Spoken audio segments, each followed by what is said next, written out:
Centre for Sanatan research की ओर से एक बार फिर आप सभी सुधी स्नेहिल दर्शकों का हमारे कार्यक्रम में स्वागत है। स्वीकार कीजिए हमारा सादर नमस्कार।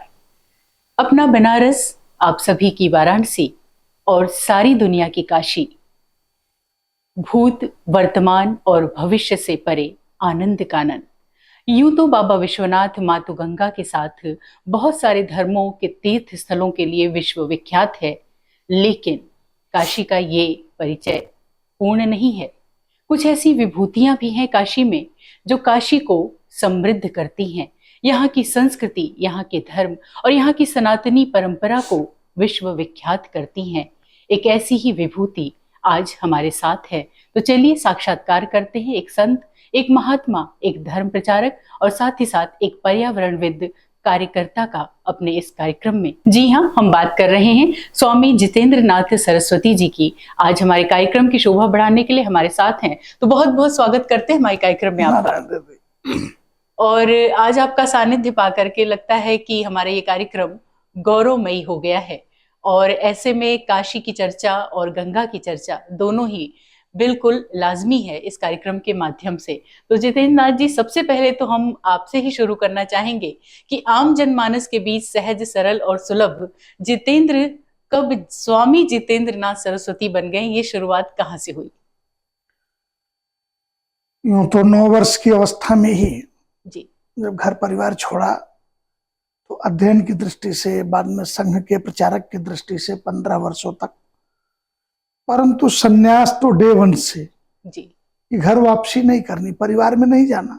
जी, तो इस कारण से, और अब यूं कहूं कि 52 वर्ष की उम्र में से 42 साल की लगभग उम्र मेरी संतों और सन्यासियों के बीच ही गुजरी है। तो एक सीनियर सन्यासी के नाते देश समाज अब उसी रूप में जानता है। आचार्य जितेंद्र से दंडी स्वामी जितेंद्रानंद सरस्वती तक की यात्रा तो पूर्ण हो गई जी। तो अब तो देश समाज के लिए जो हो सकता है वो करने का बस एक प्रयास है। जी, और आपके इस प्रयास से हम सभी समय समय पर वाकिफ भी होते रहते हैं और इन सत्प्रयासों से लाभ भी लेती रहती है काशी। तो काशी अगर जीवंत रूप में आपके समक्ष हो आज और पूछे कि कहाँ हूं मैं, कैसी हूं मैं, तो क्या दृष्टि है आपकी? विश्व के यह प्राचीनतम और जीवंत नगर है काशी। जी, काशी तब भी थी, जो वर्तमान के लोग हैं वो नहीं थे। मध्यकाल में भी जो लोग आए वो नहीं थे। काशी तब भी थी। जी, काशी तब भी थी जब गंगा नहीं थी। गंगा तो काशी में बाद में आई है।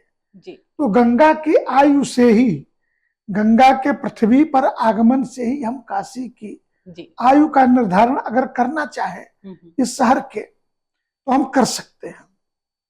तो काशी में जब ये घाट नहीं थे, गंगा भी नहीं थी, तब भी काशी था, आज भी काशी है।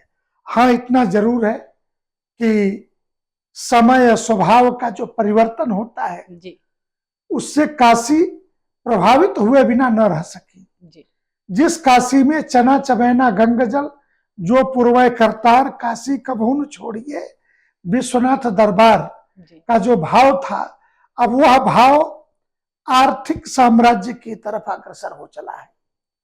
स्वाभाविक है कि लोगों के मन में एक जिजीविषा पैदा हुई है धन कमाने की। जी, फला जी अमीर हो सकते हैं, फला जी अमीर हो सकते हैं, हम क्यों नहीं हो सकते?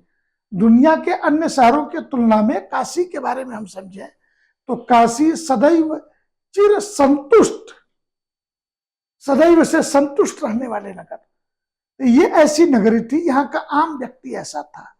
यह सच है कि अब काशी का आम व्यक्ति, जिसे हम कहें उसका न्यूक्लियस कितना बचा है, बहुत थोड़ी मात्रा में। बाहर से लोग आकर के बसते गए और काशी के मूल चरित्र में परिवर्तन होता गया। बाहर से आने वाले लोगों में मछुआरे, ब्राह्मण, साधु, संत और सन्यासी नहीं गिने गए हैं। ये कल भी आएंगे तो आज के दिन काशी के ही माने जाएंगे, निश्चित। तो वो गणना एक अलग प्रकार की है। लेकिन जो रोजगार के लिए काशी आए उन्होंने, यह सच है कि काशी का स्वरूप बदला है और आज काशी भौतिक दृष्टि से बदली बदली नजर जरूर आती है। तो भौतिक दृष्टि से बदली बदली नजर आती है, ये तो हम सभी देख रहे हैं। और खूब पर्यटन के को बढ़ावा भी मिल रहा है, साथ ही साथ काशी का विस्तार भी हो रहा है।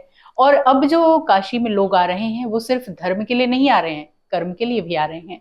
तो ये बदला स्वरूप सुखद भी है।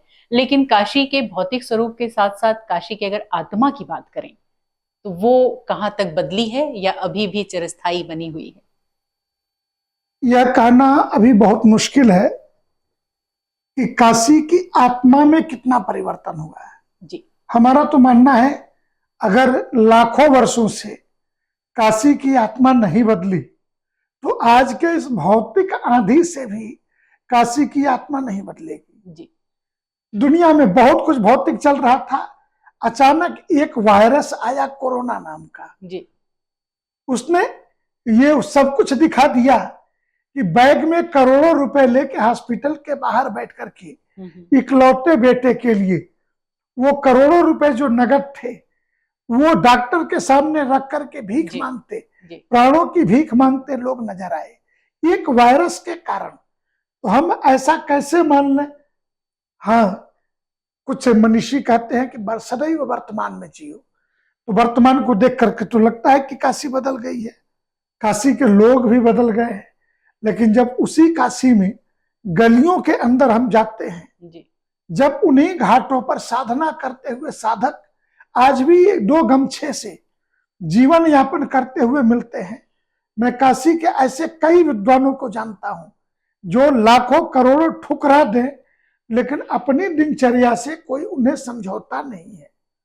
ऐसे विद्वान जो पढ़ने में ही उनके लिए कतिपय कारणों से लोगों ने विद्या व्यसनी शब्द का भी प्रयोग किया, परंतु हमारा मानना है कि एक क्षण ऐसा आएगा जो काशी हजारों साल पहले थी।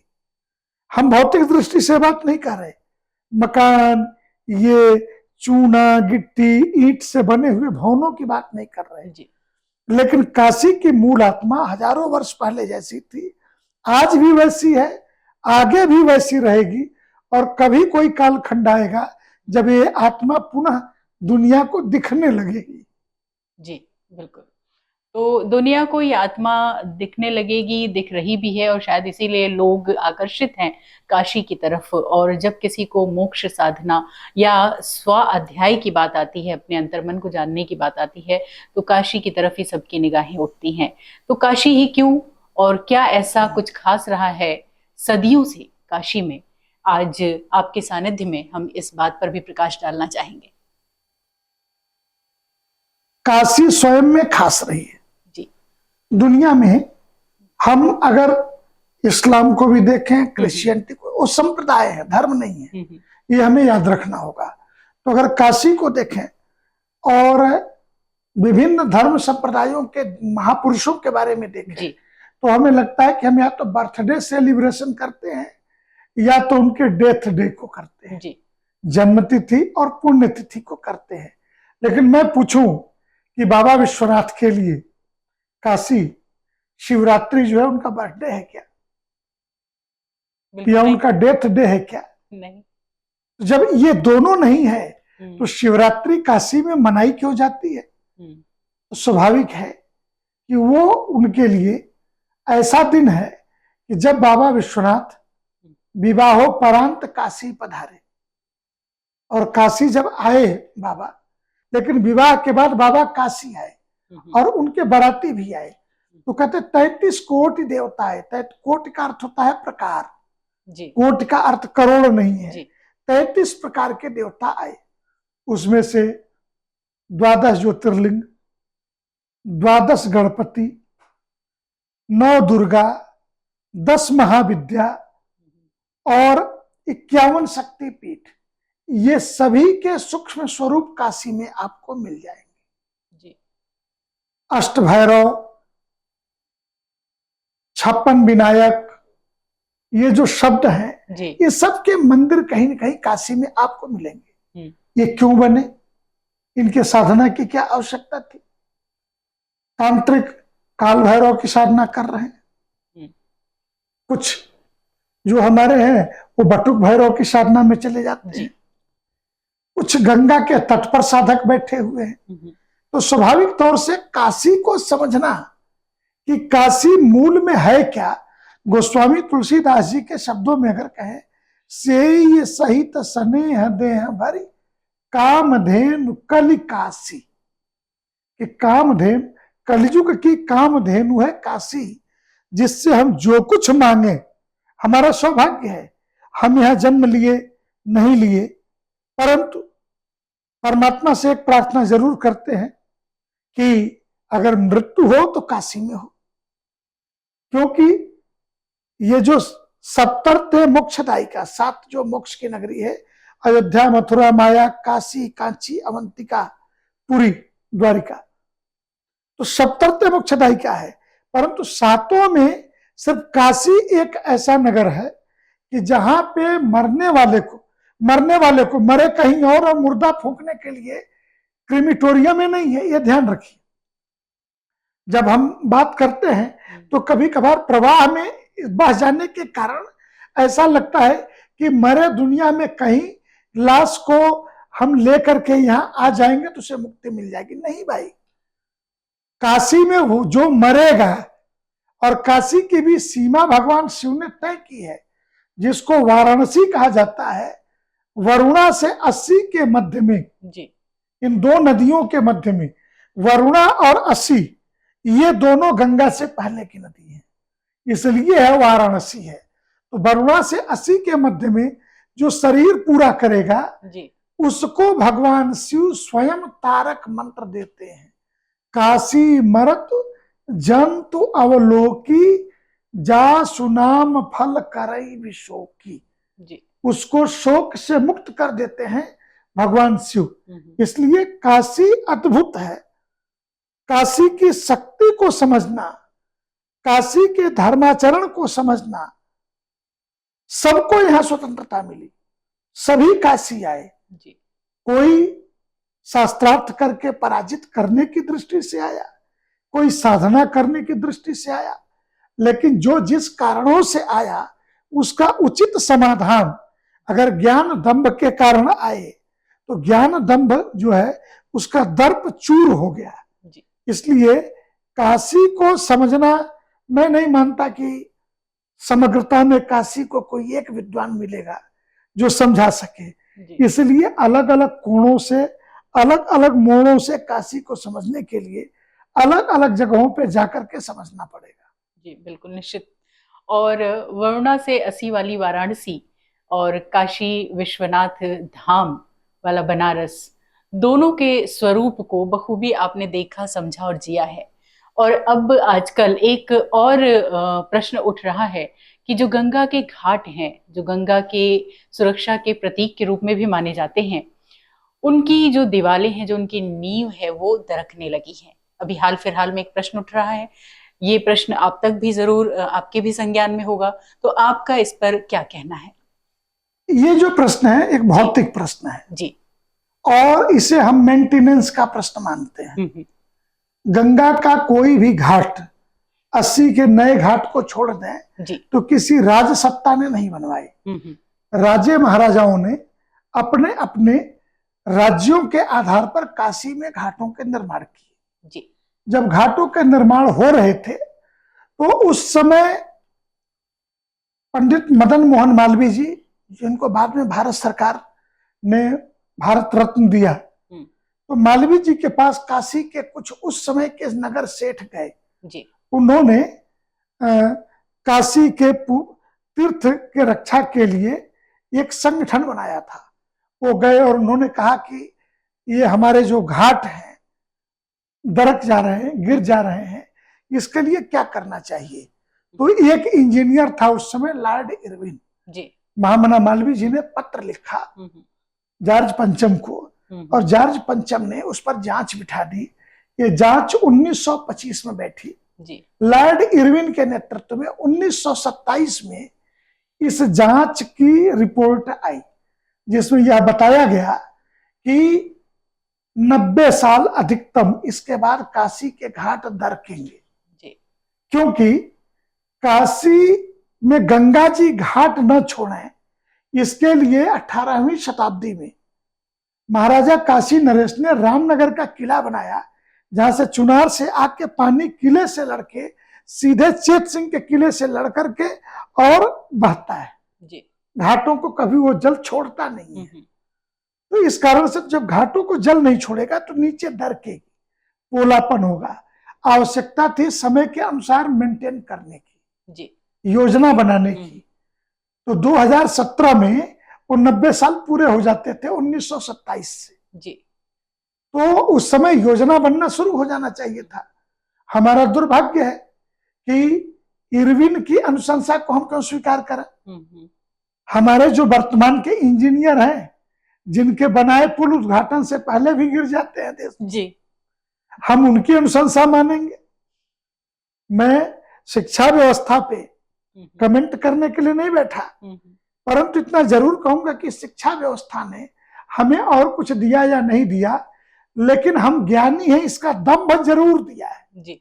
और इस दंभ के परिणाम स्वरूप काश हम समय रहते। आज भी मेरा आपके माध्यम से भी यह आग्रह है कि वो इरविन की अनुशंसा हमारे पास भी है, हमने भारत सरकार को भी दे रखी है कि घाटों की मरम्मत, लेकिन हम तो सीढ़ियों को सुंदर बनाने में लग गए, घाटों के मरम्मत। और आज नहीं तो कल ये भयानक दुर्घटना होगी जब गंगा से 100 मीटर के अंदर के जितने मकान है काशी की तरफ के, ये मकान अपने स्थान पर धंस जाएंगे जी। तो हम इसे जलजला कहें चाहे जो कहें, तो उस परिस्थितियों में इसलिए जब नगरीय सभ्यता हम किसी नदी के तट पर बसाते हैं तो उसके लिए मेंटेनेंस की भी पर्याप्त व्यवस्था हमें करनी होती है। दूसरा छोर हमें छोड़ना पड़ता है कि अगर नदी में बाढ़ आए तो पानी दूसरी तरफ फैलाव ले ले, लेकिन हम तो गाहे बेगाहे उस पार भी नगर बसाने की तैयारी कर लेते हैं।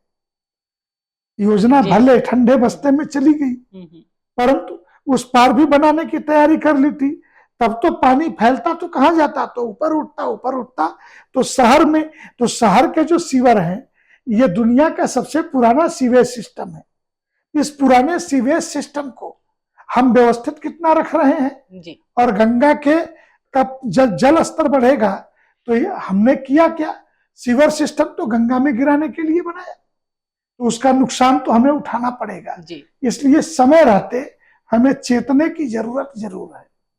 निश्चित तौर पे। तो यानी कि सौंदर्यीकरण के साथ साथ सुदृढ़ीकरण के ऊपर भी ध्यान देने की आवश्यकता है कि किस तरीके से बनारस को, काशी को सुदृढ़ किया जाए। सुंदर तो बहुत हो गई काशी, लेकिन अब बात है कि उन योजनाओं को हम मुखर रूप से जो है एक्टिवेट भी करें, क्रियान्वित करें, जिनसे कि काशी सुदृढ़ हो सके, सुरक्षित हो सके।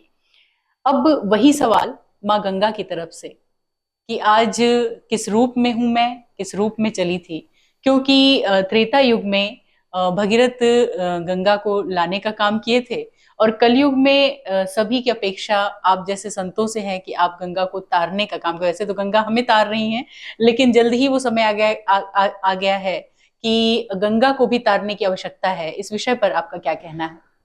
माँ गंगा तारिणी है जी। वो सिर्फ हमारा मानना है कि दिव्यता ही नहीं है जी, वो हमारी सभ्यता भी है, हमारी संस्कृति है, हमारी प्रकृति है गंगा जी। और ये शब्द बहुत छोटा और बहुत खराब है जी। हम गंगा को क्या तारेंगे जो हमें तारती है।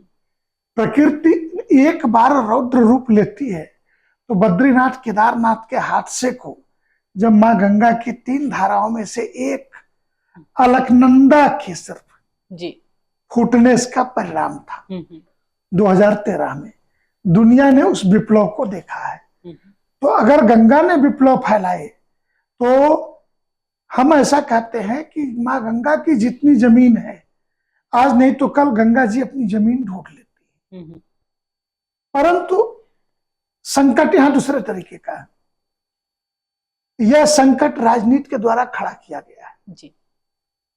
कि अंग्रेजों ने 2 बातें बताई। नदी के जल को लेकर के 2 प्रकार के तर्क पूरे दुनिया में चलते हैं कि नदी की कैरिंग कैपेसिटी क्या है जी। और एक दूसरा शब्द है केयरिंग कैपेसिटी।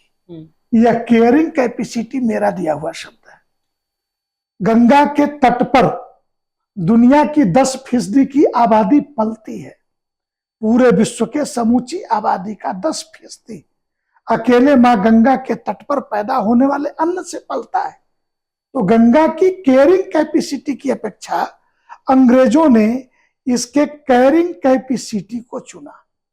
तो कैरिंग कैपेसिटी से गंगा के जल का ये क्या उपयोग कर सकते हैं, इन्होंने उपयोग शुरू किए। हरिद्वार से गंगा नहर कैसे निकलेगी, ये हम दिल्ली को पानी कैसे पिला सकते हैं। तो जब हम दिल्ली को पानी देंगे तो पीछे के दिन आगरा के लोगों ने कहा हमने कौन सा पाप किया है कि हमको मीठे जल स्रोत का पानी न मिले, तो हमको भी गंगा का पानी दीजिए।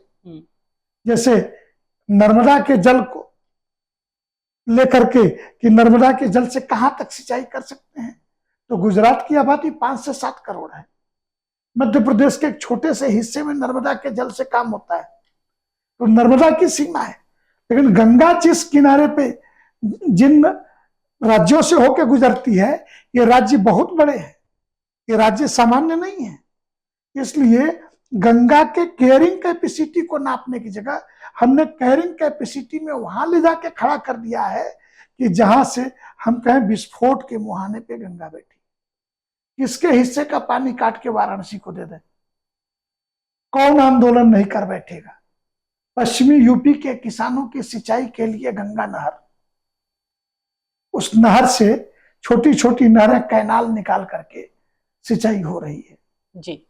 हरिद्वार से upper Ganga canal, lower Ganga canal, पूर्वी गंगा नहर, पश्चिमी गंगा नहर, इन जो नहरों के जाल के चलते हमने नदी के जल को तो उठा लिया, लेकिन वास्तव में नेचुरल जो प्राकृतिक प्रवाह जितना होना चाहिए, मैं इसको दूसरे शब्दों में कहूं कि मनुष्य के शरीर में 2 प्रकार के तत्व होते हैं जी। एक तो इसके शरीर में कितना खून रहना चाहिए जिससे वो ठीक प्रकार से अपनी गतिविधियों को संचालित कर सके जी। और दूसरा है कि मनुष्य के शरीर में कितना खून रहना चाहिए जिससे वो जिंदा रह सके। तो जिंदा रहने और उसकी गतिविधियों के संचालित होने में, दोनों में काफी डिफरेंसेस हैं वैज्ञानिक आधार पर। बिल्कुल सच है। तो गंगा के साथ हमने जो छल किया वो छल यही है कि गंगा के जल को निकालते चले गए। आज काशी में दौड़ करके इस समय गंगा को पार कर सकते हैं, कहीं पे पानी नहीं मिलेगा, 2-4 फीट कहीं जल हो तो हो, ये स्थिति है। हम बरसात के आश्रय बैठे हैं, लेकिन पूरे गंगा बेसिन के हमने जल संरक्षण के क्षेत्रों को सुखा दिया अपने वैज्ञानिक जिद में। ये वैज्ञानिक जिद क्या है, अभी जो टेक्नोलॉजी पढ़ाई जा रही है वो ये है कि हम प्रकृति से कैसे लड़ सकते हैं, समुद्र की छाती पर हमारा जहाज कैसे चल सकता है। तो जहाज की गति टाइटन जैसी भी हो सकती है जी। समुद्र एक प्रकृति है, उससे टकराने पे। उसी प्रकार हम हवा में कितना तेज विमान चला सकते हैं, उसमें भी विमानों के हाथ से आपने देखे।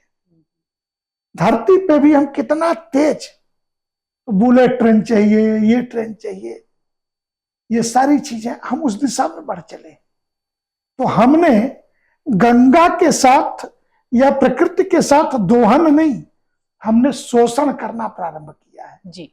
और यह शोषण मनुष्य जाति को कहां ले जाके खड़ा करेगा। इस वर्ष की गर्मी 49-50 डिग्री, दिल्ली में 52 डिग्री सेल्सियस जी, ये जो पहुंची है ये अचानक नहीं पहुंची है।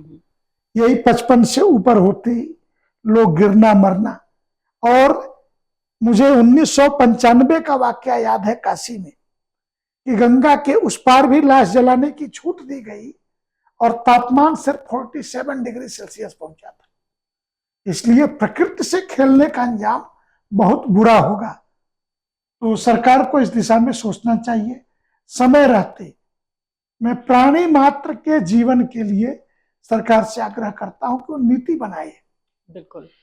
और पर्यावरण और खास तौर पे माँ गंगा के लिए सतत प्रयत्नशील स्वामी जी से ये जानना चाहते हैं कि नमामि गंगे जैसी बहुत सारी योजनाएं तो काशी में आती रही हमेशा से, जिसमें गंगा की सफाई हो ना हो, धन की सफाई तो हो ही जाती है।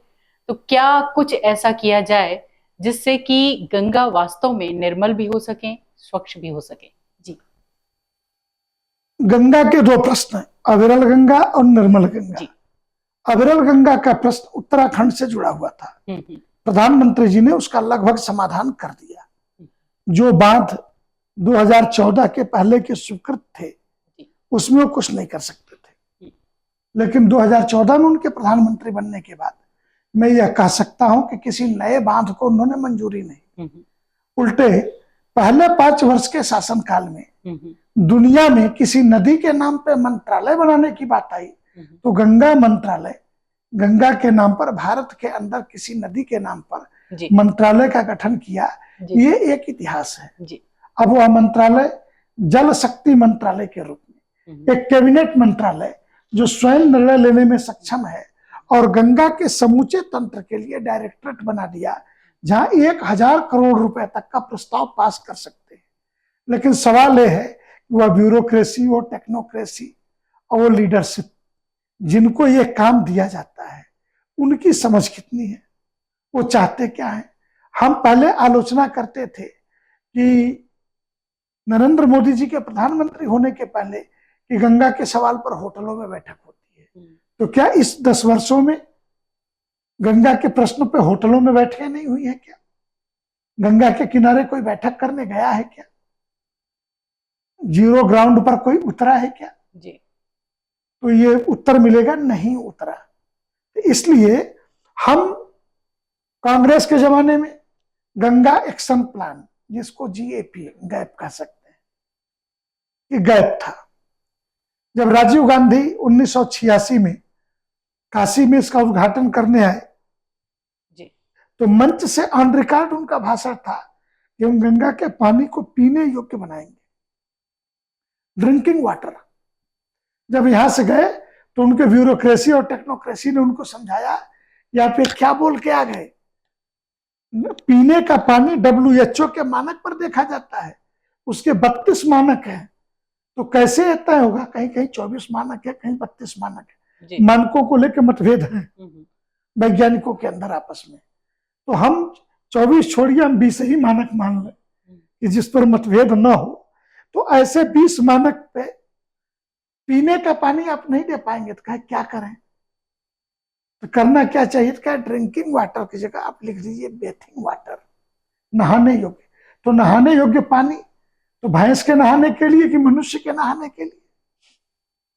तो इस तरीके के काल के क्रूर गति में ये खेल खेले गए जी गंगा के साथ। तो आज भी वो खेल अधिकारियों के द्वारा खेले जाते हैं, पैसे खर्च हो रहे हैं खूब, और उसमें उनके समय में गंगा एक्शन प्लान था जी। वो आप शब्द बदल करके आज नमामि गंगे कर दीजिए। भारतीय संस्कृति की दृष्टि से शब्द सुनने में अच्छा लगता है, लेकिन हम खड़े कहाँ हैं? खड़े तो वही हैं जी कि गंगा जली में जल नहीं गंगा के पास है, गंगा बदहवास है। तो खड़े हम वही हैं, बस शब्दों का खेल चल रहा है, और इस शब्दों के खेल रोक करके वास्तव में जमीन पर योजनाएं नहीं बनी तो आगे के दिनों में हमें यह कहना कि जैसे सरस्वती इतिहास की एक विलुप्त नदी है जी, उसी प्रकार गंगा भी इतिहास की एक विलुप्त नदी हो जाएगी जी। और ये बात मैं नहीं कह रहा हूं, और नारद पुराण में स्वयं नारद जी ने कहा है कि कलयुग के 5000 वर्ष बीतने के बाद गंगा धरती से लुप्त हो जाएगी। सारे देवी देवता जा चुके हैं, कलयुग में प्रत्यक्ष तीर्थ मां गंगा है, और गंगा के साथ भी यह हुआ तो गंगा भी चली जाएंगी, बाद में मानवता का रोना रोते रहो, उससे कुछ होना जाना नहीं। निश्चित तौर पे तो गंगा के अवतरण से गंगा के स्मरण और गंगा के विस्मरण की तरफ हम तेजी से बढ़ रहे हैं, और वास्तव में जैसा कि अभी स्वामी जी ने कहा, ये एक बहुत ही यक्ष प्रश्न है, बहुत बड़ा यक्ष प्रश्न है, जिसपे व्यक्ति विशेष होने के नाते, एक जिम्मेदार नागरिक होने के नाते हम सभी की भी ये जिम्मेदारी है कि हम अपने स्तर पर क्या कुछ कर सकते हैं। सरकारी योजनाओं के साथ साथ स्वयं भी जिम्मेदारी लेनी पड़ेगी। और आप जैसे संत महात्माओं के माध्यम से लगातार मांग भी की जाती है, बहुत सारे ऐसे आंदोलन भी चलाए जाते हैं। तो वो जो कुछ ऐसी योजनाएं हैं आप लोगों के माध्यम से जो कुछ किया जा रहा है, उस पर भी हम जानकारी चाहेंगे, जिससे कि हमारे लोग जो कार्यक्रम को देख रहे हैं वो प्रेरणा ले सकें। पीछे के दिनों में जी सार्वजनिक सामाजिक संगठनों के पास कोई आर्थिक शक्ति तो होती नहीं है। जी आंदोलन तो जुबानी जमा खर्ची है। हाँ, इस सरकार में एक नुकसान जरूर हुआ है, राज्य में हो या चाहे केंद्र में हो। जी सामाजिक संगठनों के वाणी की शक्ति कमजोर कर दी गई। मैं आलोचना की दृष्टि से नहीं कह रहा जी, एक संत होने के नाते मूल्यांकन की दृष्टि से यह बात कह रहा हूं। बिल्कुल। और सरकारों ने यह मान लिया कि जो कुछ करना है मुझे करना है, समाज में कोई विद्वान है ही नहीं। जैसे उत्तर प्रदेश में पर्यावरण नियंत्रण के लिए, प्रदूषण नियंत्रण के लिए जो पर्यावरण का विषय है, वो सेंट्रल पोल्यूशन कंट्रोल बोर्ड के उत्तर प्रदेश के इकाई का अध्यक्ष कहाँ वैज्ञानिक को होना चाहिए अथवा किसी टेक्निकल व्यक्ति को होना चाहिए जी। उसकी जगह किसको उठा के दे दिया? तो किसी नेता को बना दिया उसे उपकृत करने के लिए। तो फिर हम गंगा के प्रश्न पर यह अपेक्षा कभी नहीं कर सकते कि कोई समाधान निकलेगा और हम समाधान के रास्ते पे चल सकेंगे। प्रोजेक्ट, पावर और मनी, इसके खेल में गंगा ही नहीं भारत की प्रत्येक नदी उलझी हुई है। और इस नदी के उलझाव को कैसे ठीक करना? तो हमारा मानना है सामाजिक संगठनों को, लोकतंत्र में एक बड़ी ताकत है हमारे पास शब्दों की, जी, वाणी की। हम अपनी बात कहें, बात तो पहुंचेगी, कहीं न कहीं पहुंच ही जाएगी। और इन बातों का जो परिणाम होगा, अब धीरे धीरे कुछ बातों के परिणाम होने शुरू हुए हैं। तो इस परिणाम का जो भी मैं कहूं कि परिणाम होगा वो सुखद होगा। अन्यथा हम, मुझे ध्यान में नहीं है, 2013-14 में ही, 13 में ही बड़ी भारी बाढ़ आई थी काशी, मोहल्ले के मोहल्ले डूब गए जी। उसके बाद फिर एक बार और बाढ़ आई थी, 17, 18, 19 ऐसे कुछ करके हो सकता है। और इस वर्ष भी मेरा अनुमान अपना है कि गंगा अपना पेट भरने के लिए और यह बताने के लिए कि मेरी यहां तक जमीन है, तुमने कब्जा किया है। वाराणसी के एक डीएम थे सुरेंद्र सिंह जी, बड़े अच्छे अधिकारी थे। जब लोगों ने कहा कि हमारे घर में पानी घुस गया, मुझे मुआवजा दीजिए, तो उन्होंने एक बड़ी बात कही कि आपने गंगा के घर में घुस करके मकान बनाए और आप यह कहने लगे कि ये हमारा घर है, हमें मुआवजा चाहिए, हमारा नुकसान हुआ। तो जो हाई फ्लड लेवल की सीमा थी उसका आपने पालन किया क्या? कोर्ट के आदेश, हाई फ्लड लेवल से 200 मीटर तक नक्शे नहीं पास हो सकते, इसका पालन हुआ क्या? तो टेक्निकल दृष्टि से देखें तो पालन किसी चीज का नहीं हुआ। हम अपने स्वार्थ में वहां अंधे हो जाते हैं, आंख मूंद लेते हैं जहां व्यक्तिगत हमारा स्वार्थ होता है जी।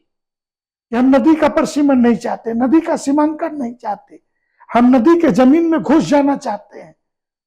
और जब वो नदी पलट करके बदला लेती है अपने प्रवाह के रूप में, तो फिर हम बोलते कि बाढ़ का प्रकोप। अरे बाढ़ का प्रकोप आया कहां? आप कल्पना कीजिए कि पुराने ऋषि मुनि कितने प्रकृति प्रेमी थे जी। इसी गंगा के तट पर वाल्मीकि जी का आश्रम था, वो आजकल भदोही जिले का हिस्सा है। सीतामढ़ी उस स्थान का नाम है जहां पे मां जानकी ने समाधि ली जी। धरती फटी, समाधि ली उस सीतामढ़ी। वाल्मीकि के आश्रम से काफी दूरी थी गंगा नदी की, जहां से मां जानकी पानी लाने के लिए जाती थी, जिसके दौरान लौकुश के जन्म की कथा आती है जी। तो ऋषियों ने हमेशा नदी से कुछ दूरी पर आवास बनाए। हम यह भूल करके नदी के अंदर ही आवास बनाने के लिए जी। और पश्चिम में तो नदियों के अंदर आजकल तैरता हुआ रेस्टोरेंट भी चलाने लगे। House boats. अभी हम देख रहे थे कि दुनिया में कोई समुद्र में एक पूरा होटल तैरते हुए चल रहा है। ये जो जल के ऊपर हमने क्रीड़ा करने का विचार किया, बेसिक रूप से ये कॉन्सेप्ट गलत है और प्रकृति के साथ यह न्याय नहीं है। इसलिए हमें सावधान तो रहना ही पड़ेगा। और मेरा मानना है माँ गंगा सर्वशक्तिशाली है, वो अपना न्याय खुद कर लेगी निश्चित तौर पे।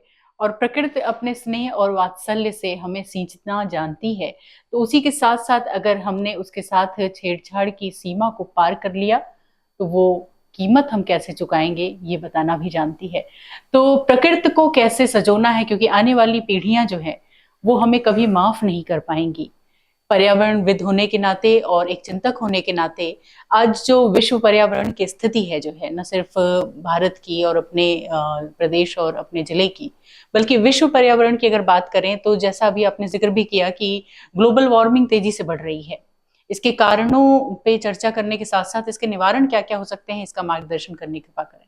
पुराने जमाने में लोग गंगा नहाने या किसी नदी में स्नान करने जाते थे तो तांबे का एक सिक्का फेंक देते थे, 1 आना 2 आना का। हाँ, तो अभी लोग भी हमारी कुछ नानी दादी ये ऐसा करती हैं। अब ये सिक्का जब फेंकते थे तो लोगों को लगता है कि दादी मूर्ख है और ये पैसा जो है नदी में फेंक आई। लेकिन हमको आज विज्ञान बता रहा है कि आपको सवेरे पेट साफ रखना है तो रात में तांबे के बर्तन में जल रख करके सोइए।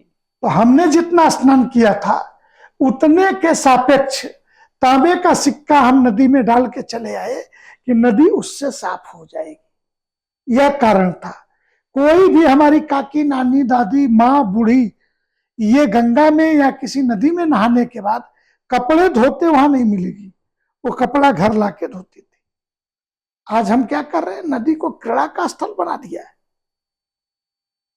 नदियों में हम अपने वासना और अपने पिपासाओं की शांति के लिए हम वहां जा रहे हैं। किस तरीके की परिस्थिति, तो ये अगर हमने हवा, मिट्टी और पानी इन तीनों का संरक्षण नहीं किया, मिट्टी के संरक्षण से जुड़ा हुआ है वृक्षारोपण जी। ये जो पौधे लगाने हैं ऑक्सीजन के लिए, हम चौड़ी सड़कें, कंक्रीट के भवन, जंगल, कंक्रीट के सारे जंगल हमें चाहिए, आवश्यकता है समाज की। हमें लगता है कि हमें एसी लगा करके 50 डिग्री के तापमान में रह लेंगे, लेकिन एसी से निकली हुई निगेटिव गैसों का क्या समाधान करेंगे समाज में? कितनी एसी से जी लेंगे? अभी मक्का में हज जो यात्री गए थे, तापमान बढ़ने के कारण हजारों गिरे, टप टप टप निपट गए। हम किसी धर्म पर, किसी संप्रदाय पर दोषारोपण नहीं कर सकते। हम यह मानते हैं कि मक्का में बालू की रेत है, बाहर से गए हुए लोगों से के धन से ही उनकी इकोनॉमी चलती है, उनके पास वृक्ष नहीं है, उन्होंने एसी लगाए हैं। लेकिन हम तो ऐसे लोग हैं कि हिंदुस्तान को परमात्मा ने स्वयं संवारा है, इस देश को। हमें रेगिस्तान चाहिए तो राजस्थान चले जाओ, हमें समुद्र के तट चाहिए तो हिंदुस्तान का 3 तरफ समुद्र से हमारी सीमाएं, समुद्र सुरक्षित करता है 3 तरफ से। अगर हमें घने जंगलों के प्रदेश चाहिए तो हम झारखंड की यात्रा कर सकते हैं, त्रिपुरा की यात्रा कर सकते हैं, आंध्र की यात्रा कर सकते हैं, कर्नाटक के भी कुछ क्षेत्र हैं, केरल के कुछ क्षेत्र हैं जहां वनाच्छादित है, मध्य प्रदेश में हम यात्रा कर सकते हैं। तो हमें किस प्रकार का मौसम चाहिए? हमें माइनस का तापमान चाहिए मई जून के महीने में, तो हम हिमाचल प्रदेश, बद्रीनाथ, केदारनाथ की भी यात्रा कर सकते हैं। अगर हमें प्रतिदिन 24 घंटे पानी बरसता हुआ चाहिए तो हम मेघालय की भी यात्रा कर सकते हैं। तो क्या इतना सुंदर प्राकृतिक देश दुनिया में किसी को प्राप्त है क्या? 6 महीने के दिन, 6 महीने की रात लोगों को मिली है, फिर भी उनको अपने देश से लगाव है। हाँफ हाँफ करके जीते हैं या कांप कांप करके जीते हैं। अधिकतम तापमान है या न्यूनतम तापमान है, माइनस में तापमान है, वो जीते हैं। लेकिन हमें तो किसी भी परिस्थिति में किसी भी प्रकार का तापमान चाहिए तो हमें अपने देश के अंदर भगवान ने उपलब्ध करा दिया है जी। अगर हम इसका भी संरक्षण नहीं कर सकते तो मेरा मानना है मनुष्य होने के लायक और कम से कम सनातन धर्मी हिंदू कहलाने के तो हम अधिकारी नहीं ही है कि अगर हम अपने प्रकृति का संरक्षण नहीं कर पाते हैं। जी बिल्कुल। और सनातनी होने के नाते सनातन सिर्फ क्योंकि एक परंपरा नहीं है, ये हमें विश्व गुरु इसलिए बनाती है क्योंकि इसमें सार्वभौमिकता है। वो सब कुछ है जो मनुष्य के लिए होना जरूरी है। आज हम जिस परिस्थिति में चल रहे हैं, विश्व में इतनी प्रतिस्पर्धा है सीमाओं को लेकर के और अपने ताकत को लेकर के, वो चिंतनीय है।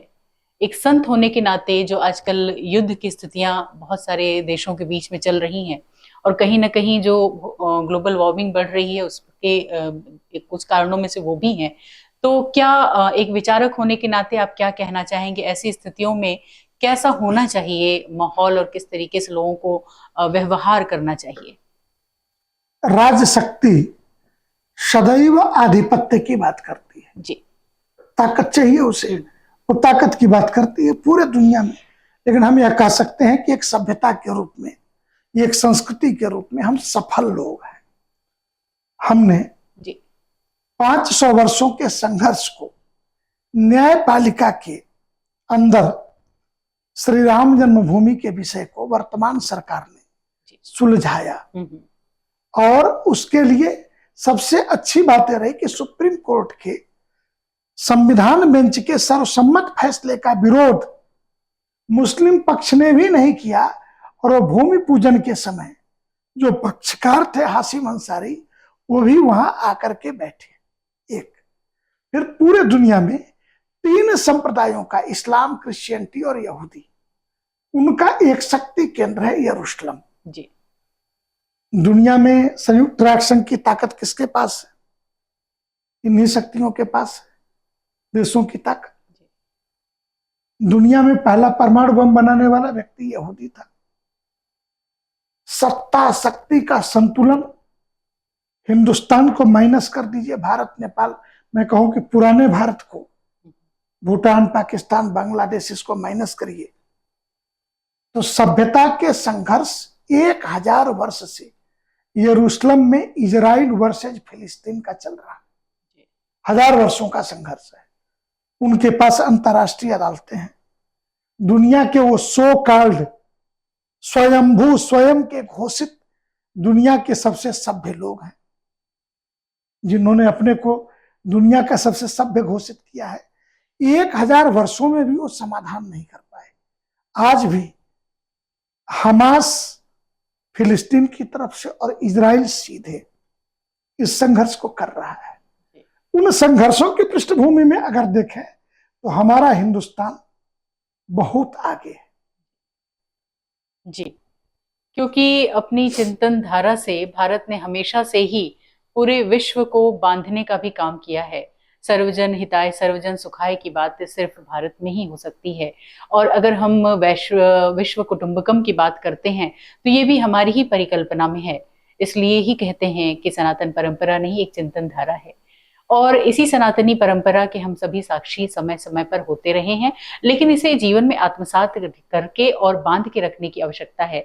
आज आधुनिकता की दौड़ है, वैश्वीकरण के माहौल में हम जी रहे हैं और इस स्थिति में अपनी जो सनातनी परंपरा है, अपनी संस्कृति है, वो हमारी जो पीढ़ी है भावी या बच्चे हैं जो नौनिहाल, वो कहीं ना कहीं उससे थोड़ा भटके हुए महसूस होते हैं। ऐसे में क्या आपका सुझाव है कि किस तरीके से ये संतुलन बना रहे? आज नहीं तो कल रास्ते पे आएंगे। मैं तो नई पीढ़ी से इतना ही कहूंगा कि आप एक बात ध्यान रखो कि आपके संस्कार, माता पिता के प्रति आपका समर्पण, जो भारत के संस्कृति के अपने संस्कार, यही तुम्हें दुनिया में बेहतर बनाएंगे। अगर नासा में सर्वाधिक वैज्ञानिक भारतीय हैं तो भारत की ही मिट्टी में पले बढ़े हैं जी, यहीं से पढ़ के गए। डॉक्टर एपीजे अब्दुल कलाम तो राष्ट्रपति होने के पहले कभी विदेश नहीं गए, तो क्या उनकी शिक्षा कमजोर थी? क्या वो मिसाइल मैन नहीं थे? उनकी जानकारियां कमजोर थी क्या? तो ये कहना कि भारत और दुनिया में हम देख क्या रहे हैं, दुनिया के अंदर जिन देशों में ये बातें कही जा रही हैं। अमेरिका में वहां की 30% से ज्यादा आबादी बिना स्लीप पिल्स लिए सोती नहीं है। नींद की गोली के बगैर उन्हें नींद नहीं आती रातों की। जूते पहने सो जाते हैं, कपड़े निकालने की उनको कोई जरूरत नहीं होती। तो उन परिस्थिति, क्योंकि हमारा जो नौजवान है भोला है, दूसरे की विशेषकर से भारतीय नारी जिसने अपने को सिंबॉलिक रूप में कहां देखना पसंद किया। मैं पूछता हूं, शरीर की स्वतंत्रता चाहिए या मन की स्वतंत्रता चाहिए? दोनों पर विचार करना पड़ेगा। कहां गए, कहां से आए? प्रकृति ने आपको शरीर से मजबूत नहीं बनाया है। तो नदी, नारी और संस्कृति तीनों स्त्रीलिंग शब्द हैं। इसमें से नारी और लता दोनों को सहारे की जरूरत है। प्राकृतिक व्यवस्था है। तो प्रकृति की इस व्यवस्था को झुठला करके कि नारी सशक्तिकरण की दिशा गलत मोड़ करके पाश्चात्य जगत की स्वतंत्रता उन्हें ले जाकर के कोठे पर बिठा देती है, जहां सिर्फ शरीर ही शरीर है जी। उनके लिए विश्व बाजार है, हमारे लिए विश्व परिवार है, वसुधैव कुटुंबकम। तो ये दोनों में अंतर है। तो ऐसी परिस्थिति में भोग्या और पूज्या के अर्थ को अगर ठीक प्रकार से उन्होंने परिभाषित नहीं किया नई पीढ़ी ने। और एक बात बता दूं, धर्म जीने की चीज है, धर्म प्रैक्टिस है। धर्म जो है फिलॉसफी नहीं है। किसी को यह समझ में आता है फिलॉसफी है तो हमारे उठने बैठने खाने पीने, बड़े से कैसा आचरण, छोटे के साथ कैसा व्यवहार, ये सब कुछ धर्म के ही अंदर आता है। अगर ये समझ छोड़ करके वो आगे बढ़ रहे हैं तो निश्चित तौर से निराश होंगे। आज नहीं तो कल जब वापस होंगे तब तक उनके हाथों से समय फिसल चुका होगा। सिर्फ और सिर्फ हताशा और निराशा और कुंठा उनके हाथ लगेगी। जापान में आत्महत्या की दर सर्वाधिक है जी। ये दर अमेरिका में सबसे ज्यादा विकसित लोग हैं। और ये क्यों है? इसलिए है कि उनके पास ऐसे माता पिता नहीं है कि जो असफल हुए पुत्र या पुत्री के कंधे पे हाथ रख के कहें, अरे जाने दो, कुछ नहीं बिगड़ा है, आओ पहले बैठो, भोजन करो, नए सिरे से जिंदगी प्रारंभ करेंगे। तो कोई क्षमा कर देगा, कोई ऐसा है जिसके आंचल में हम अपनी असफलता के बाद भी मुंह छुपा के रो सकते हैं। वो मेरी माँ हो सकती है, मेरा पिता हो सकता है, मेरा गुरु हो सकता है, कि जहां पे हम सब कुछ बता सकते हैं। तो वो देश है सिर्फ भारत। इसलिए इस संस्कृति को जो नहीं अपनाएगा तो उसके यहां तो ये आत्महत्या की दर बढ़नी ही बढ़नी है। जीवन में संघर्ष एक अलग कला है जी। और भारत में इसकी ट्रेनिंग अलग तरीके से दी जाती है। उदाहरण के लिए रामचरितमानस की 2 चौपाइयां कोई है वही जो राम रच राखा, का कोई तर्क बढ़ा वही शाखा। लेकिन एक चौपाई और है कि कर्म प्रधान विश्व करे राखा। तो गोस्वामी जी से पूछा गया तो गोस्वामी जी ने कहा कि सवेरे उठने के बाद दिन भर हम काम करें, इसके लिए ये कैप्सूल है, कर्म प्रधान विश्व करे राखा। और दिन भर के काम में आप असफल हो गए तो शाम को आइए तो ये कहिए कि होना तो उतना ही है जितना भगवान चाहते हैं, इतना करके भगवान के ऊपर ढकेल के सो जाइए। क्योंकि हमारे हाथों में कुछ भी नहीं होता, प्रकृति के हाथों में सब कुछ होता है। इसलिए भारत की संस्कृति की समझ सही दिशा में विकसित करना, ये पूजा पाठ, ये पोंगा पंथ नहीं है, यह वैज्ञानिक है, ये आध्यात्मिक है। हमारी जीवन शैली, लंबा जीवन जीने की कला, दुनिया की औसत आयु और भारत के लोगों की औसत आयु की तुलना करके देख लीजिए तो आपको इन सारी बातों का अंतर समझ में आ जाएगा जी। लेकिन दुर्भाग्य ये है, इस समय विडंबना भी है कि आज हमारे बच्चों के आदर्श स्वामी विवेकानंद, दयानंद सरस्वती, एपीजे अब्दुल कलाम, सरदार भगत सिंह, सुभाष चंद्र बोस जैसी महान विभूतियां न होकर के फिल्मी जगत के सितारे हैं, सेलिब्रिटीज हैं, और वो उन्हें फॉलो करने के लिए और कहीं ना कहीं उनको फॉलो करने के चक्कर में वो अपने माता पिता से भी अशिष्टता कर बैठते हैं। इस पर आपका क्या कहना है? स्वाभाविक है, जो दिखता है वो बिकता है के तर्ज पर। जी। इस देश में भारत के संस्कृति का सबसे बड़ा अगर दुश्मन 60 के दशक के बाद बना तो वो मुंबई का हिंदी फिल्म इंडस्ट्री है। और उसके बाद नंबर आता है दूसरे नंबर पे भोजपुरी, जो अश्लीलता की पराकाष्ठा तक पहुंच गई, गायन वादन नृत्य हर क्षेत्र। तो संस्कृति के क्षेत्र में आइकॉन बनाने के लिए अभी भी दक्षिण भारत इस मामले में एक हद तक सुरक्षित है। ये रोग उत्तर भारत के हिंदी पट्टी को ही लगा है और ये खराब रोग है, हमारा मानना है जी।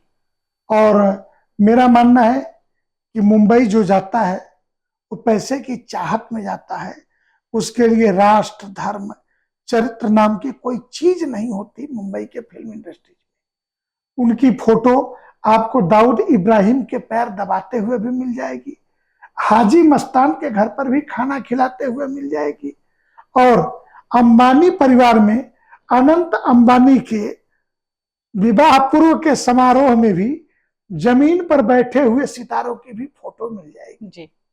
इसलिए ये पैसे के भूखे भेड़ियों से ये अपेक्षा करना कि ये राष्ट्र और धर्म के लिए, भारत के संस्कृति और संस्कारों के लिए कुछ काम कर सकेंगे, या मिट्टी की आवाज। और फिर भी मैं कहता हूं कि भारत की कुल आबादी में 18% अर्बनाइजेशन है, नगरीकरण है जी। तो 82% जो है हमारा, तो देश गांव में ही रहता है जी। अभी वहां तक ही नहीं पहुंचे हैं जी। हमें उन्हें बचाने की जरूरत है जी। और शहरों पर सरकार के विभिन्न माध्यमों से नियंत्रण हो सकता है, सेंसर बोर्ड, ओटीटी प्लेटफॉर्म के लिए बोर्ड, अलग अलग विचार किए जा सकते हैं, उस पर भी विचार होगा। परंतु उससे अलग हट करके हमें आज भी गांव की संस्कृति और गांव की तरफ लौटना ही होगा जी। इसके अतिरिक्त हमारे पास कोई, केरल गांव में लौट गया है, गांव तक केरल को हम ये कह सकते हैं कि एक वामपंथी राज्य है, बहुत सारे मामलों में मुफ्तखोरी को उसने हवा दी है, गलत किया है, परंतु वहां के लोग गांव में हैं, ये एक अच्छी बात है। जी। सरकारें वहां बनती बिगड़ती रहती हैं, एलडीएफ यूडीएफ, उस राजनीतिक कारणों से नहीं, लेकिन बाकी राज्य सरकारों को भी भारत को गांव में लौटाए बगैर, और ठीक प्रकार से गांव में लौटाया एक और राज्य ने, गुजरात ने। गांव में उद्योग है, गांव में बाजार है, शहर आने की जरूरत नहीं, चिकित्सा गांव में उपलब्ध है, शहर आने की जरूरत नहीं।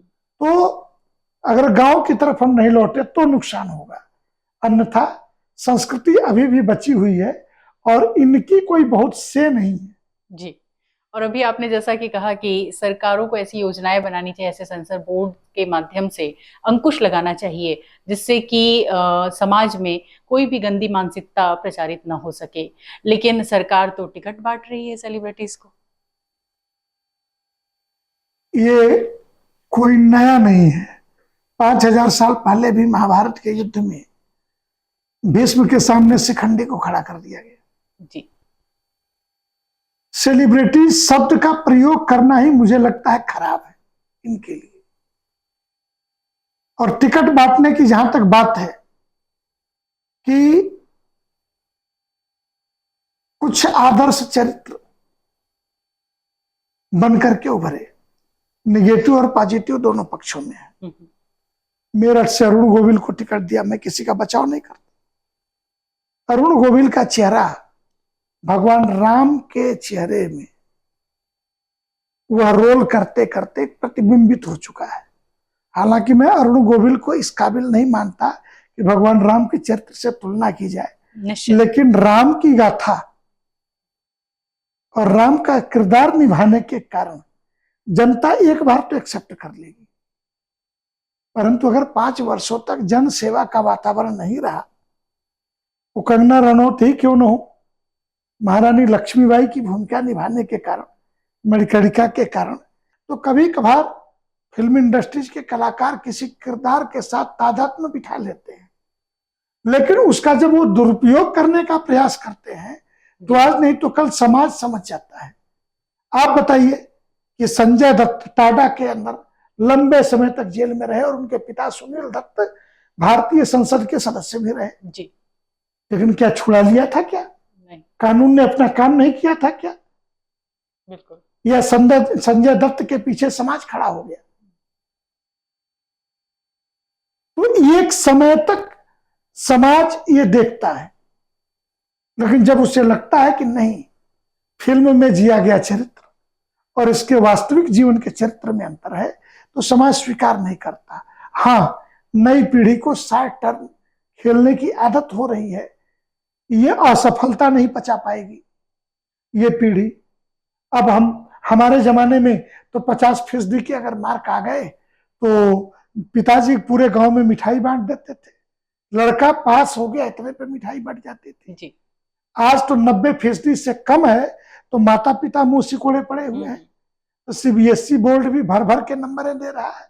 तो वो जो हम शुरू से ही बच्चे में असफलता ना पचा पाने की प्रवृत्ति डाल करके हम इसे जापान, अमेरिका या फ्रांस के उस रास्ते पे ले जा रहे हैं जहां उसके पास आत्महत्या के अतिरिक्त कोई विकल्प नहीं बचेगा जी। उसे नायक चुनने के लिए बहुत सारे विकल्प नहीं होंगे। तो हमें भारतीय संस्कृति को पाठ्यक्रम में वास्तविक नायकों को सामने रखना पड़ेगा। आज भी मैं मानता हूं हमारे देश की सेना से हमारे देश का युवा बहुत प्यार करता है, सैनिकों के प्रति आज भी लगाव है, लेकिन राजनीतिक परिपाटी में हमने सैनिकों को सम्मान नहीं दिया। अमेरिका में सैनिक अगर जा रहा है तो सामान्य नागरिक उठ करके क्लैपिंग करेगा, तालियां बजाएगा, या अगर वो बैठना चाहता तो उसे अपनी कुर्सी प्रोवाइड कराएगा। लेकिन भारत के संदर्भों में जनरल कोच में सैनिक जाते थे। इस सरकार की एक उपलब्धि यह भी है कि जनरल कोच में सैनिकों का वारंट कट जाता था, बक्सा लिए हुए स्लीपर क्लास में कहीं खड़े हैं, ड्यूटी पे जा रहे सीमा पर, क्योंकि वारंट कटा है, इनको जाना ही पड़ेगा जी। लेकिन आज उन्हें आप देखेंगे कि AC 2 टायर, AC 3 टायर, उन रिजर्वेशन के कोटे में उनको अलग से कोटा प्रदान है। वो आराम से बर्थ पर जाते हैं, सम्मान की दृष्टि से देखा जाता है। अन्यथा हमने खुद अपनी आंखों से देखा है कि कोई पूछ करके उस सैनिक को अपनी बगल में बिठाता नहीं था। सीमा पर तो हमारे लिए, किसके लिए जी मर रहा था। तो ये नायक परिस्थितियों के अनुसार बदलते हैं, और इस देश में हम सिर्फ युवा पीढ़ी को दोष नहीं दे सकते, अपने द्वारा दिए गए संस्कारों को भी दोष देना पड़ेगा जी। कि हम क्या कर रहे हैं, देना हमें है, तो जो कुछ हम दे रहे हैं उसे वो हमारी पीढ़ी स्वीकार करे तो देश निश्चित बदल रहा है जी। और एक सवाल और भी अक्सर मन में उठता है लोगों के आजकल कि सबका साथ सबका विकास जैसी संस्कृति वाले भारत देश में आजकल हमारा देश विभिन्न धार्मिक मुद्दों पे तल्ख क्यों हो जा रहा है? तल्ख आज नहीं हो जा रहा है। हमें यह बात ध्यान रखनी चाहिए जी कि इस देश के विभाजन का आधार ही धर्म है। वोटिंग हुई थी पाकिस्तान के लिए, यूपी और बिहार के मुसलमानों ने, बंगाल के मुसलमानों ने पाकिस्तान के पक्ष में वोट दिए थे। वोट देने के बाद भी वो गए नहीं। लोगों को पता नहीं था कि मेज पर एक नक्शा रख करके उसमें पेन से बता दिया जाएगा ये भारत है, पाकिस्तान है। लौ के बसाए हुए नगर लाहौर कब पाकिस्तान में चला गया, हिंदुओं को पता नहीं चला। बप्पा रावल की तलवार जहां घुसती थी, उस बप्पा रावल की रावलपिंडी आज दाने दाने को मोहताज हो जाएगी, ये पता नहीं चला। कराची का हनुमान मंदिर कब तोड़ दिया गया, किसी को पता नहीं चला। उस पाकिस्तान के अंदर सबसे बड़ा और पहला गर्ल्स कॉलेज और गर्ल्स मेडिकल कॉलेज बनाने वाले सर गंगाराम की मूर्ति पाकिस्तान बनते सबसे पहले बुत परस्ती के नाम पे तोड़ी गई। तो ये क्रूर अत्याचार तो हिंदुस्तान ने आजादी के पहले भी देखे, आज ये तल्खी नहीं है। बस आज हुआ इतना कि उस समय सर झुका के सह लेने वाला जो हिंदू समाज था आज सहने की स्थिति में नहीं है, इसका पलट करके वार करता है, तो हमें लगता है तल्खी बढ़ी है। तल्खी बढ़ी नहीं है। हम पूछें कि धर्म के नाम पर बना हुआ देश कि मुसलमानों के लिए पाकिस्तान और हिंदुओं के लिए हिंदुस्तान। तो जो आबादी 8% मुसलमान यहाँ रह गए, इनको किस प्रकार के अधिकार चाहिए थे जी। आज वो किस प्रकार के अधिकार मांग रहे हैं? अल्पसंख्यक की आड़ में कौन कौन से अधिकार? आधे पंजाब के भूभाग, इतना 24,000 वर्ग किलोमीटर जमीन वक्फ बोर्ड के पास है, जो रेल और रक्षा मंत्रालय से ज्यादा जमीन है। किसने वक्फ किया है? कभी किसी ने जांचने का प्रयास किया? तो इसमें तलखी बढ़ी नहीं है, बस हिंदू जागरूक हुआ है और हर प्रश्न पर पलट करके उत्तर दे रहा है, इसलिए लगता है तलखी बढ़ी। अन्यथा कौन सा दशहरा दिवाली थी कि दुर्गा पूजा का जुलूस निकला हो, मूर्ति विसर्जन का और मस्जिद पर से पत्थर न मारे जाए?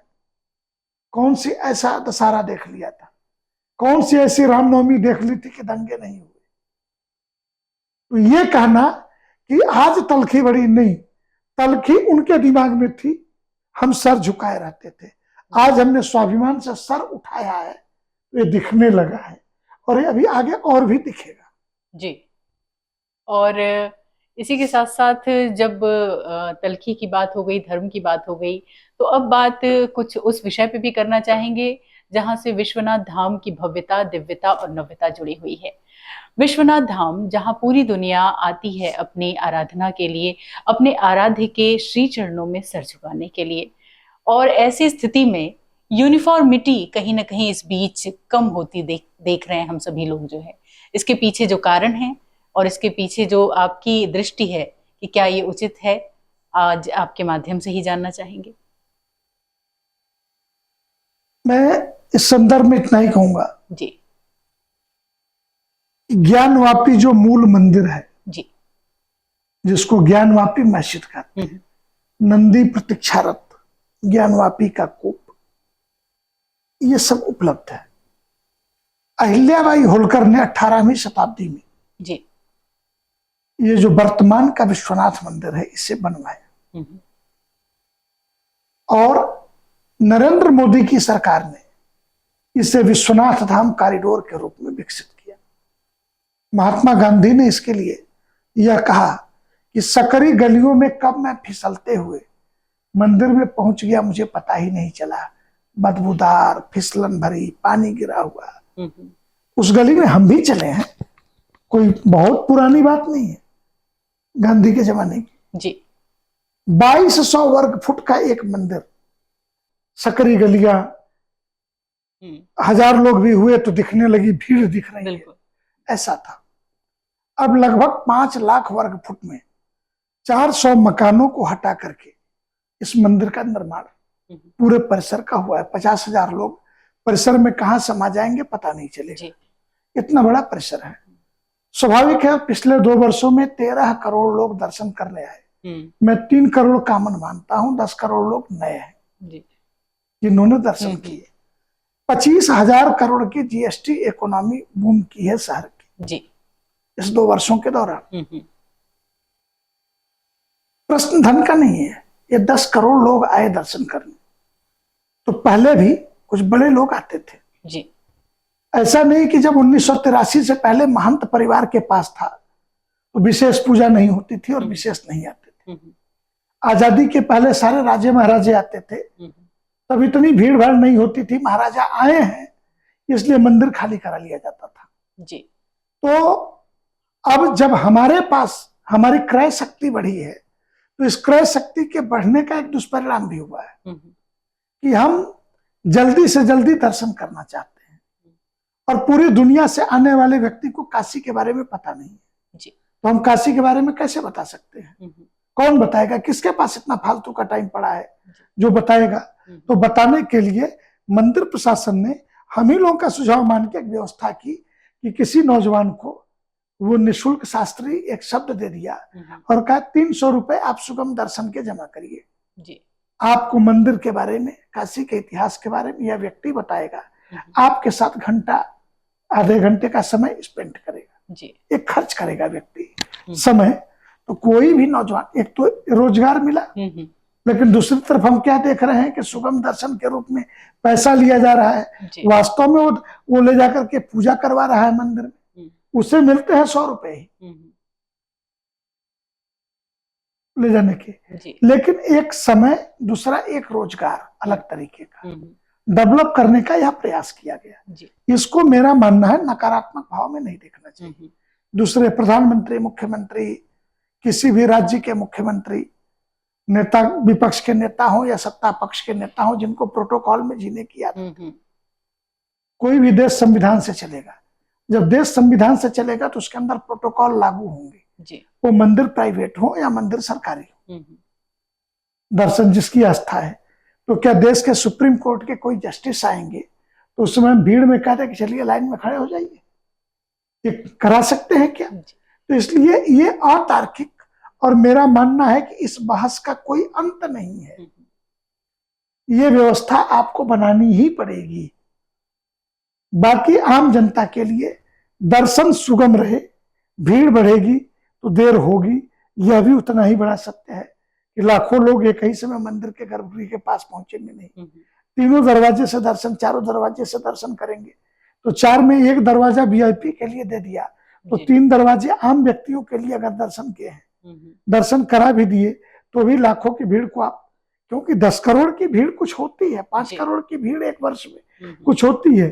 365 दिनों का वर्ष है तो औसत 1 लाख लोग पर डे हैं। अगर पिछले शिवरात्रि पे 11 लाख लोगों ने दर्शन किए जी एक दिन में, तो वो व्यवस्था तो बनानी पड़ेगी। और उसी में कुछ बड़े लोग आएंगे जो संवैधानिक पदों पे हैं, तो उनके लिए भी हमें व्यवस्था बनानी पड़ेगी। तो इस तथ्य को हमें स्वीकार करना चाहिए। आलोचना के लिए यह तथ्य हो सकता है, परंतु हम कहें कि सिर्फ आलोचना की जाए क्या? इतनी बड़ी व्यवस्था तो बनानी पड़ेगी कहीं न कहीं, निश्चित, तो वो व्यवस्था बनानी पड़ती है। जी बिल्कुल। और इसी के साथ भारत का गौरव रहे नालंदा विश्वविद्यालय की बात करते हैं। अभी हाल फिलहाल में नालंदा विश्वविद्यालय का उद्घाटन हुआ और इसी के साथ पुनः उस गौरव की पुनर्स्थापना हुई, जो गौरव आतताइयों के आक्रमण में कहीं हम खो बैठे थे। और इस उभरते हुए भारत, इस सशक्त और मजबूत भारत की जो छवि सबके सामने आई, ये निश्चित ही हम सभी को एक अभिमान और स्वाभिमान का मौका देती है। इस पर आपके क्या विचार हैं? स्वाभाविक है, जब कोई देश खड़ा होता है, उस देश की अभिलाषा, अभिप्सा जब जगती है, तो युवा हो, बालक हो, वृद्ध हो, नारी हो, सबकी अपनी आकांक्षाएं होती हैं, अपेक्षाएं होती हैं। उन अपेक्षाओं में था कि मुगलों के द्वारा, अंग्रेजों के द्वारा पददलित किए गए शिक्षा व्यवस्था में भी कुछ नई चीजें आई, और मुगलों के द्वारा, इतिहास में यह मतभेद हो सकता है, मुगल सामान्यतः मुस्लिम शासक के लिए, तो अब तो कुछ लोग यह भी कह सकते हैं कि अकबर इस्लाम को नहीं मानता था, दीन इलाही उसने मजहब चलाए थे। अंतहीन ये बहस है, परंतु यह सच है कि इतिहास के उन काले पन्नों को देखें जब बख्तियार खिलजी ने नालंदा विश्वविद्यालय को आग लगा के खंडहर में बदल दिए, पुस्तकालय जला दिए गए थे।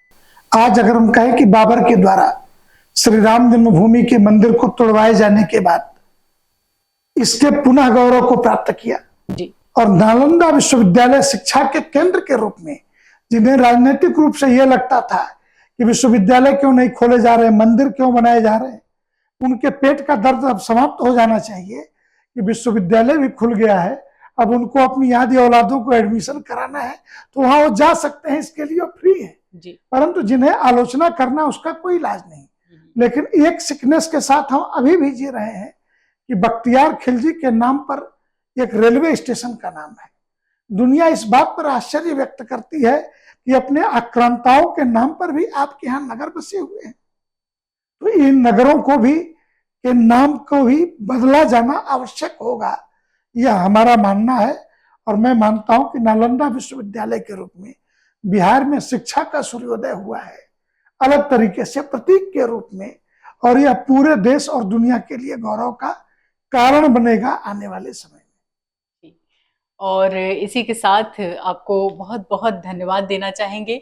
आज आप अपने अनुभव, अपनी चिंतन धारा से आपने हमारे कार्यक्रम को संचित किया और भविष्य में जो कुछ भी युवा पीढ़ी के जानने योग्य है, मनन करने योग्य है, धारण करने योग्य है, उसके बारे में इतना सुंदर मार्गदर्शन किया, इसके लिए हम सभी आपके ऋणी हैं।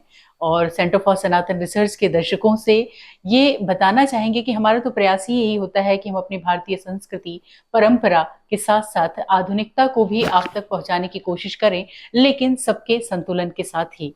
तो आज की ये कोशिश आपको कैसी लगी, हम तक पहुंचाइएगा जरूर अपने विचारों को।